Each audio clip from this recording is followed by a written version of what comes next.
I'm going to be talking about the reading from Young Adult Literature in Action.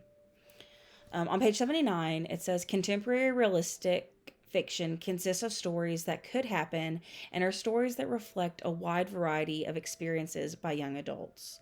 So, really, it's the same as with the children's literature. It's contemporary, it's present, and it's realistic and could actually happen, and is easy for that age range to connect to.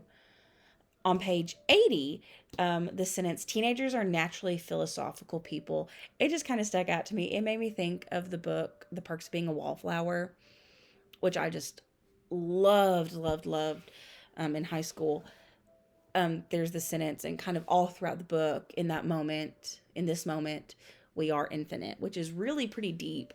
And I feel like that's a really a big part of being a teenager that we don't always maybe think about.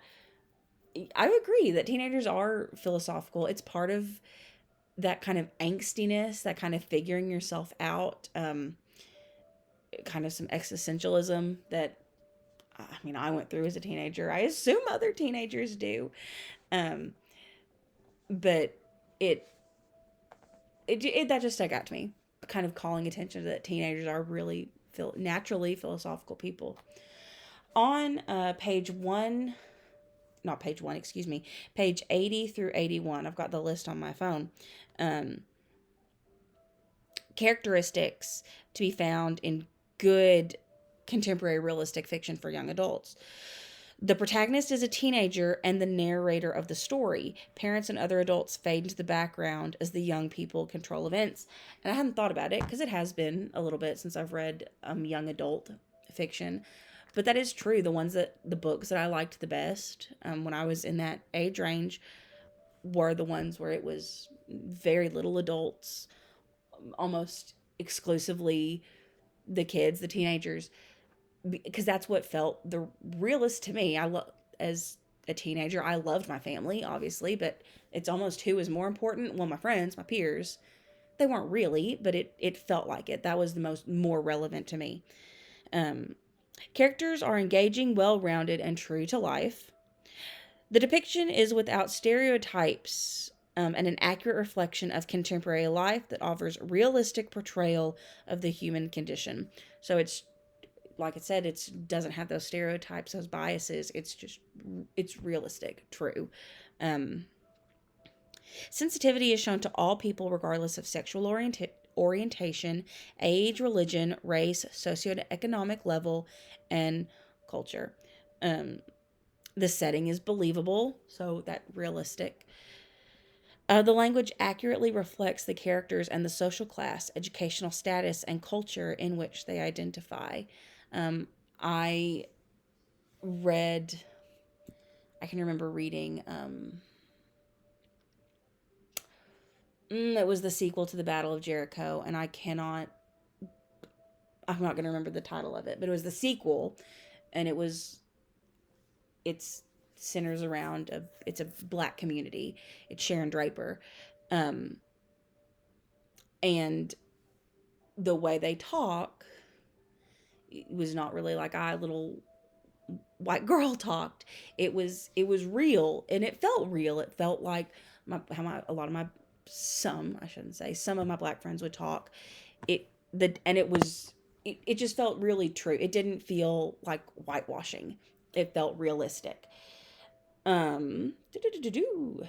Language. The story asks young people to consider their own values and beliefs without talking down or being preachy. A message is there for readers, uh, but it's an integral part of the story. The ending is optimistic and hopeful, even if there are tragic events. That makes me think of 13 Reasons Why, if you've read that book or seen the show, but the first season of the show. But the book really does end. I mean, even though it's about a girl's suicide, it does end kind of on a hopeful note. The main character is feeling better about things after going through this. And it does end, even though it's very serious and very dark topic, it does end on kind of a lighter note. Some novels tackle difficult and disturbing societal issues, like what I just said. That's dealing with the suicide of a teenager. Um, Unfortunately, that's real life, and so these realistic fiction books are tackling those issues, even if they're difficult. Um, on page 84, the best young adult writers offer realistic, objective writing that doesn't dictate ethical beliefs or moral code. It's it tries to be as unbiased as it can. It's not, like it said in the list of qualifiers, it's not preachy. It's not trying to put your beliefs on something else. If you are very,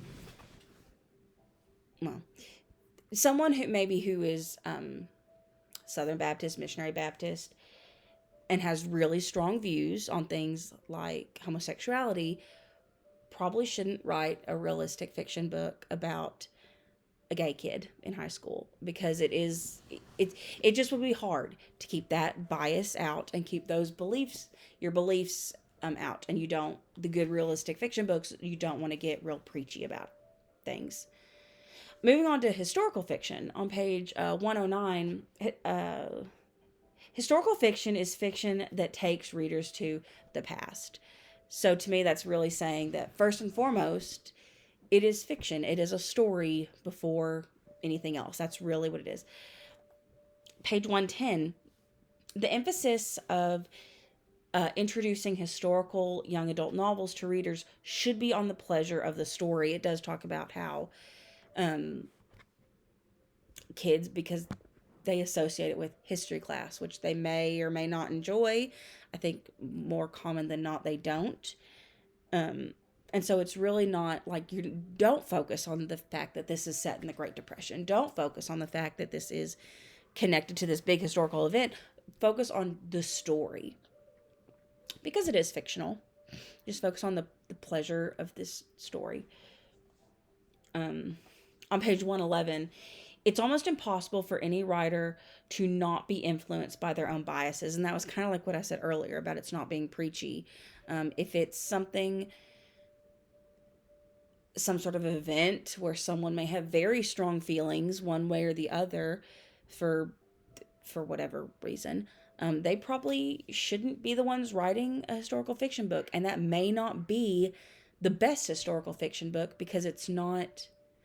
While historical fiction, it's not history necessarily, it's not like social studies, but it needs to be historically accurate. And if there's these biases, it may be really hard to not be historically accurate. On page 112, I've got this list on my phone. So some considerations when looking at historical fiction books. Are the historical events accurate and authentic, like I just said? Do the events, attitudes, and behaviors reflect the values and spirit of the time? Is the plot interesting and enjoyable? And are the events and situations historically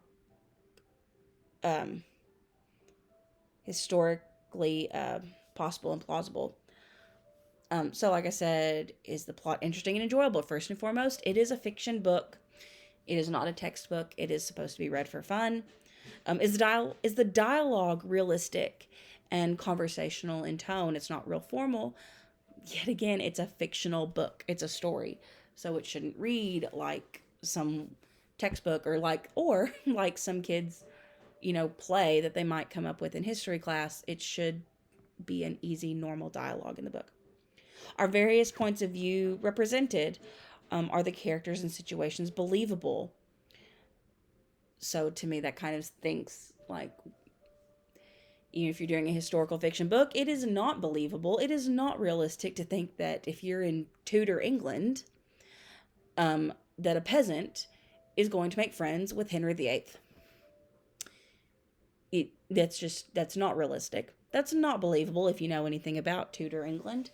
And something like that, it might make a fun story, but it'd be pretty fantasy. It really wouldn't be realistic fiction.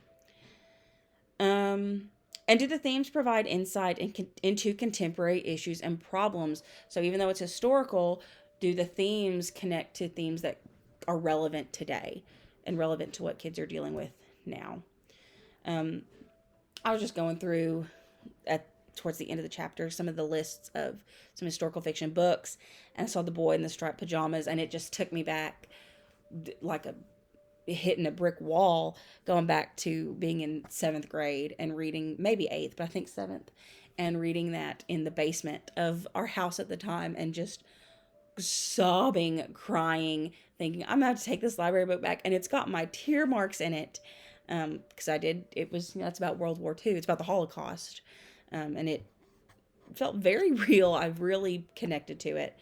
And then My Lady Jane, which is not a book I've read, but just looking at it, it was talking about Lady Jane Grey, who it's back to, I've been interested in Tudor England, and I'm very interested in Tudor England. And so I thought, well, that's a book I would like to read. It said it's got if you know anything about Lady Jane Grey, it does not have a very good end for her.